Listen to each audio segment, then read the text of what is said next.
Buenas tardes, sol de la tarde, agua. Aunque está lloviendo en diversos puntos del país. Agua, Dios y misericordia. Sí, a propósito de una vaguada con una que se va por Haití, otra que llega por acá, más otro fenómeno. Bueno, los otros fenómenos andan por el Caribe medio locos. No tienen que ver nada con esta agua, pero por las próximas 24 horas seguirá lloviendo en gran parte del territorio nacional, según dice ONAMED, y el COE mantiene advertencia para algunas provincias de la República. Mientras, aplazamiento del caso de Brecht. Pero tú lo entendiste lo que pasó hoy. No, ¿qué fue? Y vamos a ver si hablamos un poquito más adelante con Jorge Luis Polanco, que recusaron al juez. Yo oí algo, ellos dicen que no, dicen que no es posible que Ortega, el juez, el magistrado Ortega, deje un incidente como el planteado para fallarlo con el fondo. Podía. Dicen eso lo esperaban todos los abogados. Pero en el caso de Chu, ellos dicen que no es posible, que es una barbaridad. ¿Qué es lo que? Bueno, hay incidentes que se pueden acumular y fallarse con el fondo del proceso porque no tienen nada que ver con el desarrollo. Hay otros que hay que decidirlo para poder continuar. Entonces, ellos dicen que Ortega sabe, dice Jorge Luis Polanco y otros abogados de Chu, que el magistrado sabe perfectamente que la naturaleza de este incidente no se puede dejar para el final. El juez lo dejó. Es una discusión, vamos a ver qué nos cuenta Jorge Luis Polanco. Y hay planteado una recusación también. La recusación fue que yo vi. Y precisamente Ortega, el juez Ortega, y lo dice mandó que Victoria a la Yep Suprema. no tiene pruebas de que fuera. ¿A Victoria Yep lo descargó? No, ese no es Ortega. Ese fue Alejandro Vargas. Ay, Vargas, como juez de la instrucción. Perdón. Sí, Alejandro Vargas, sí, hombre.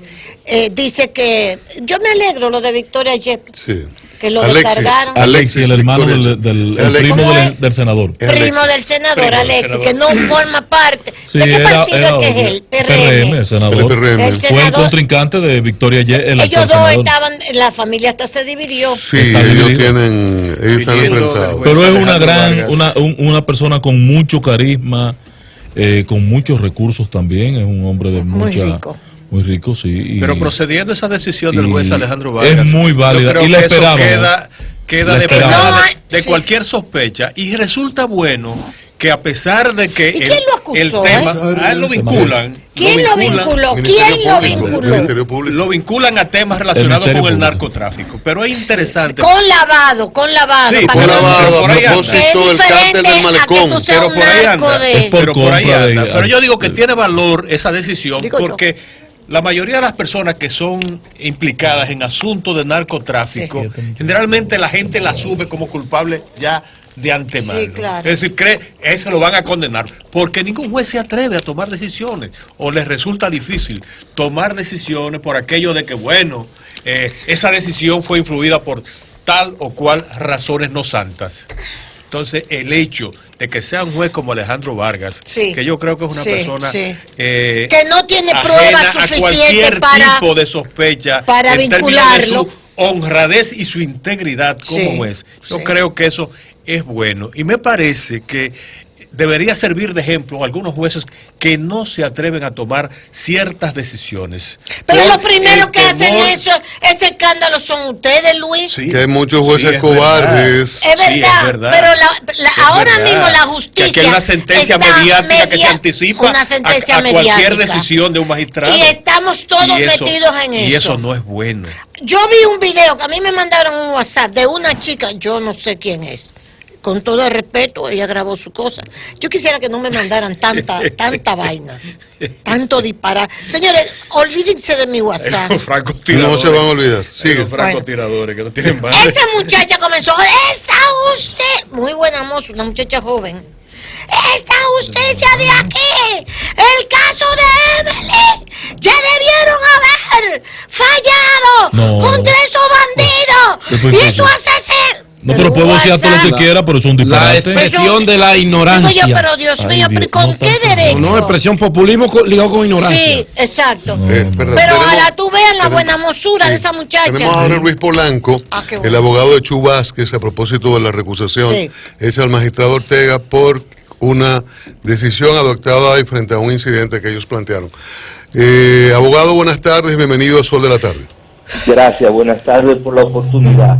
A sus órdenes. Sí, Polanco, ¿cuál es el fundamento para la comprensión de la generalidad de los oyentes, con menos tecnicismo que lo que se plantea en el tribunal? Correcto. 3 puntos básicos sustentan la recusación.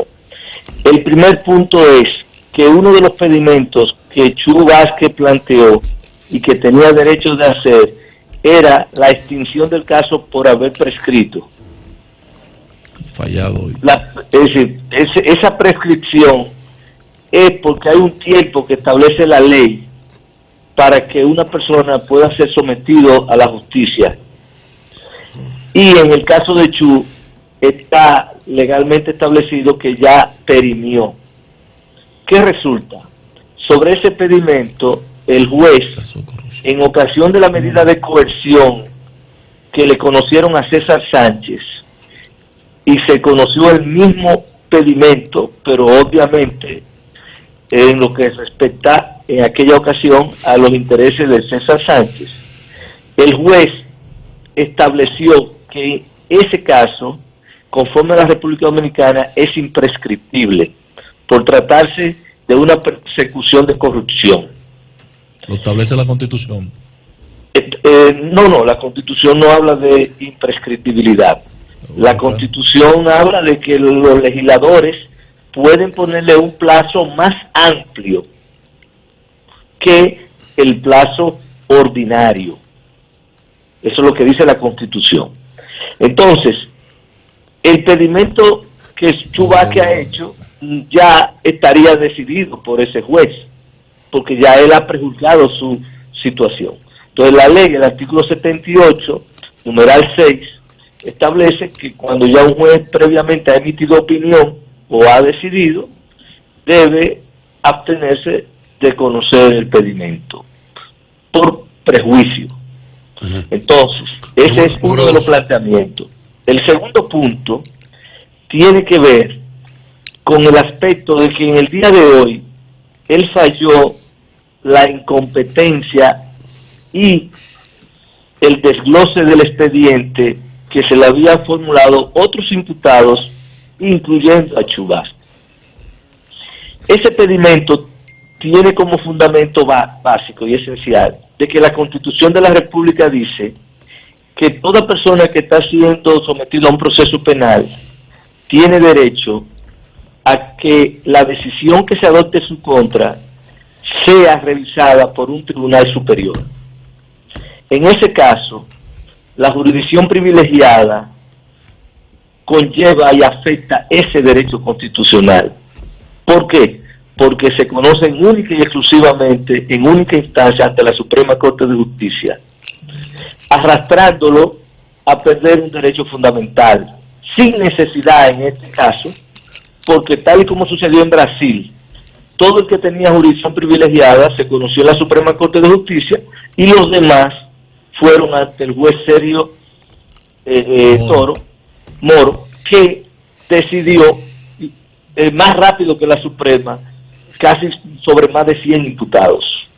Entonces, ese era el segundo aspecto.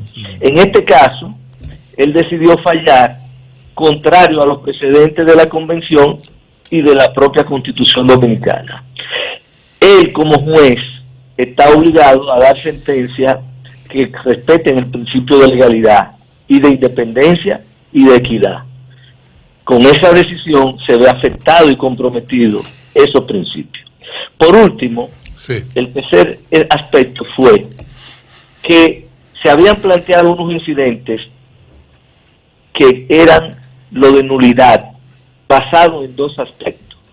Primero, que durante la fase preparatoria se hizo una investigación de manera clandestina, sin notificarle a Chu Vázquez que estaba siendo investigado, por lo cual Chu Vázquez durante ese año, casi un año, que fue investigado de manera oculta, no pudo utilizar ninguna de las prerrogativas que la ley establecía para una persona que está siendo investigada, como es el de proponer diligencias. Tal y como él lo ha hecho en su propio libro, como lo dicen los precedentes, como lo dice perfectamente el Tribunal Constitucional, eso conlleva la nulidad del proceso. Incluso creo que hasta Finjus se ha pronunciado sobre ese aspecto. Entonces, el juez decidió hoy acumular eso para el fondo. Pero los precedentes de la Suprema Corte de Justicia y del propio Tribunal Constitucional es que cuando estamos frente a una excepción que pone fin al caso, debe ser conocido antes para evitar que una persona tenga que ser sometido al estrés, a los inconvenientes, a lo que representa un proceso largo, un juicio penal, cuando con una solución objetiva a su caso se puede haber... Polanco, sobre esto último, bueno, y sobre los 3 elementos, ¿qué el juez argumentó para comunicar que lo fallaba con el fondo del proceso? Sobre ese último, él razonó de que para evitar dilación en el proceso, para evitar incidentes que puedan, prejuzgó como calificando incidentes que tendan a dilatar el proceso. Entonces nosotros en la recusación le advertíamos que precisamente lo contrario, lo que dice la Suprema Corte de Justicia, que para garantizarle a una persona ser sometida, que él se le debe decidir primero, por lo cual es mucho más rápido, es decir, no había ningún motivo para que él pudiera dilatar el conocimiento de este fallo. Por ejemplo, si él hubiese decidido hoy eso, ya se hubiese decidido sin ningún tipo de dilación. Entonces no tiene razón, no lleva razón. Bueno, el caso es, Polanco, se reseña que es la cuarta recusación contra el magistrado. Lo lógico es que uno piense que la Suprema va a fallar en la misma línea de mantenerlo en el caso. Bueno, eso se prejuzga. Incluso yo hago esta reflexión. Yo considero que la Suprema Corte de Justicia tiene que asumir también su responsabilidad. ¿Por qué? Cuando uno examina, por ejemplo, cuando tuvo la oportunidad de aplicar un principio constitucional que se le planteó la recusación originalmente, creo que fue uno de los diputados Bautista, que planteó que ya él había decidido en una etapa anterior, la Suprema planteó que lo mantenía porque no le habían probado esa situación. Eso era un punto de derecho que lo había establecido el Tribunal Constitucional, que en virtud del artículo 184 es vinculante a la Suprema Corte de Justicia, como a todos los demás poderes del Estado. Sin embargo, la Suprema no se está dando cuenta que haber arrastrado eso está presentando ahora otra vez el mismo problema. Esas son situaciones que tratan los jueces de la Suprema de buscarle soluciones a veces simplistas, coyunturales, y no se dan cuenta que van a llevar y arrastrar con esos precedentes y con esas decisiones ligeras, que los procesos entonces se vean truncos y que los precedentes ante los demás órganos sea que se están incumpliendo los precedentes vinculantes del Tribunal Constitucional, que es la última voz. Polanco, ¿por qué estaría la Suprema interesada en mantenerlo saltando todo eso que usted señala? Yo sospecho de que la Suprema, cuando razona y actúa de esa manera, como ese precedente que yo le estoy citando, está colocada como si se tratara de que esto es un caso político, el caso de Odebrecht, y que ella tiene que entrar en el juego de quien está patrocinando este proceso para que no se conozca el verdadero caso de Odebrecht, que son los que gobiernan, que son incluso los que van a trabajar en el Consejo Nacional de la Magistratura, bajo la presidencia del Consejo Nacional de la Magistratura, y que tienen que imponerle una celeridad a este proceso, aunque las instituciones se vean arrodilladas, aunque el derecho se vea conculcado, aunque se debilite la institucionalidad de este país. Entonces, la Suprema Corte de Justicia tiene que verse como un órgano de trascendencia, tiene que pensar más allá de esa coyuntura. Bueno. Eso es mi clamor, eso es la aspiración, porque si no van a seguir frustrando el sistema institucional de este país. Bueno, gracias. Y esa responsabilidad van a tener que asumirla un día. Sí, gracias, Polanco. Siempre sí. Importante, Jorge Luis Polanco, abogado de Jesús Vázquez en el caso Odebrecht de Chu. El más grande. El grande. Bueno, ese es su razonamiento. Vamos a hacer el cambio para entonces entrar en otros temas. Cambio y fuera, Morris.